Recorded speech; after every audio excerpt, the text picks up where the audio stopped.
Well, raise your hand if you had Syracuse beating previously unbeaten Louisville by 26 points. Maybe not by 26. Put that hand down. Hi, everyone, and welcome inside the CitrusTV studios alongside the fibbing Ben Peck and a more truthful Darius Joshua. John Nolan here to help you break down Syracuse against Missouri on Saturday night, a battle for bowl eligibility. But before we go there, guys, was there a bigger win this season for the Syracuse Orange than against Louisville? Definitely not. Unbeaten team, ranked team on senior day, trying to keep bowl berths alive. Definitely a big win for Syracuse and a big statement to try to win the Big East as well. Talk about the statement, not only on senior day, on ABC, showing the nation what they could do is a huge win for the program. So now the question, though, does the Orange have enough juice left in the tank in order to become bowl eligible? As we take a look at the SU Bowl meter, and well, going along the traveling analogy, it's more than 1,000 miles from the Carrier Dome to Memorial Stadium in Columbia. Now, if you go by the line from any given Sunday that football is a game of inches, I'll save you the math, and the Orange needs 63,360 inches for that ever so important 6th victory to become bowl eligible. And if you remember last year, guys, Syracuse had 5 shots down the end to get that one win to make it to a bowl. Couldn't do it. Could we see a repeat now this season? It's very possible here, John. You know, we got 2 road games on 2 senior days against 2 tough teams. You can't take any team for granted going where other teams are trying to fight for bowl berths in Missouri. So it's going to be really tough for Syracuse to get it going here. Yeah, you said it. They're both very winnable games, but also they could fall the other way very easily. Missouri, obviously, a very talented team, but Temple's been surprising people all year. And now to make it a more challenging task for Syracuse this weekend, playing against, as you said, an SEC team. And the Orange hasn't played against anyone from the SEC in a decade. So why don't we try to get to know Missouri here with Meet Missouri. And it's Gary Pinkel who's the head coach of this Tigers team, Darius. And what can you tell us about him? Yeah, it's his first year in the SEC, as it is Missouri's, as they moved on from the Big 12. And when he was in the Big 12, he got Missouri to 7 straight bowl games, and he's hoping to continue that this season. Still got a chance here against Syracuse, and he's no stranger to success with those 7 straight bowl games. He's also the 9th winningest coach in FBS history, if you go back to his head coaching days with Toledo as well. And Ben, how about the guy who's the leading rusher for Coach Pinkel, Kendall Lawrence? He can do pretty much. He can do pretty much everything you ask of him. He's got more than 800 yards on the ground, along with 10 touchdowns. Can also make a few games in the passing game. Mostly speed and agility guys, only 5'9", so not too much size. And with all the injuries Franklin, he's had to step up a lot. And Darius, let's switch to the other side of the ball for a moment, and the defensive captain and leader for Missouri, Will Ebner.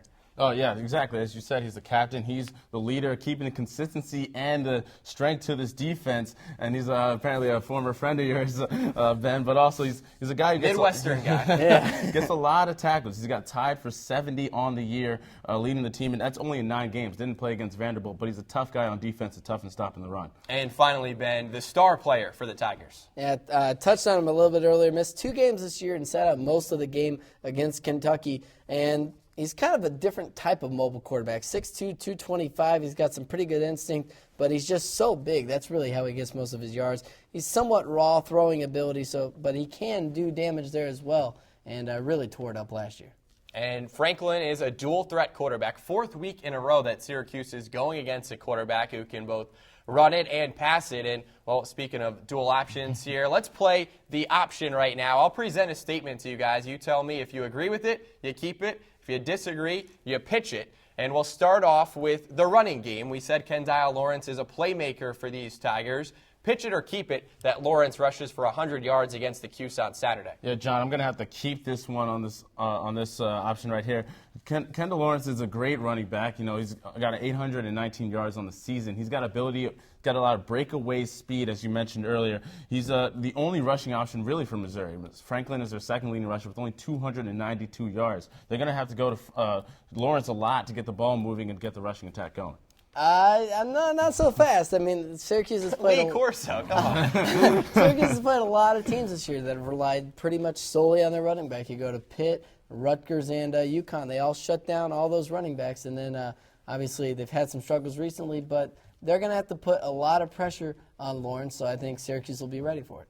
the Orange's run defense very impressive in that victory against Louisville. Gave up less than 100 rushing yards to the Cardinals. Now, how about one thing that kind of went under the radar in the win for Syracuse because it was such a feel-good game? Marcus Sales hasn't really stood out of late. So pitch it or keep it that Mr. Sales comes up with at least 5 catches at Missouri. I'm not liking this one either. I'll say Negative, Nancy. I think most of this, though, is not due to Marcus Sales doing anything or lack thereof in terms of production. I think it's mostly Alec Lemon. You look, Ryan Nassib got 15 completions last week against Louisville. Lemon had 9, so frankly, there's not a lot of room for Sales to do much. You know, I think it is a little bit on Sales. He's not making himself a target. Alec Lemon obviously getting himself open, so it's easy for Nassib to throw the ball to him. But Sales has let himself disappear. He did this again against UConn, where he had 0 stats on the stat sheet. But after that game, he came out against USF and had a pretty good game. But against Louisville, 3 targets, only 2 catches. You can't allow that. You got to make yourself a big target out there. Well, Syracuse still able to pull off that upset against Louisville, even without a big effort from Sales. And part of the reason why was ball security. Syracuse did not turn the ball over against the Cardinals. And what do you say, pitch it or keep it that the Orange can make it 2 in a row without a turnover? You know, I'm going to have to pitch this one here. Missouri, has 28 straight games with a turnover, 16 fumble recoveries on 20 forced fumbles. Both of those are first in the nation. This is another team like Rutgers that Syracuse saw earlier in the season that likes to force turnovers, and they're going to have to keep control of that ball, but I don't think they'll be able to do it. Yeah, it'd be huge if this did happen for Syracuse, but unfortunately it's not going to. You mentioned all the fumbles that Missouri can force. Not only that, but Syracuse has had trouble this year holding on to the ball. Well, when the Orange has protected the ball 3-0 this season when not turning it over, you could call that maybe an X factor, which leads us now to X Factor time here.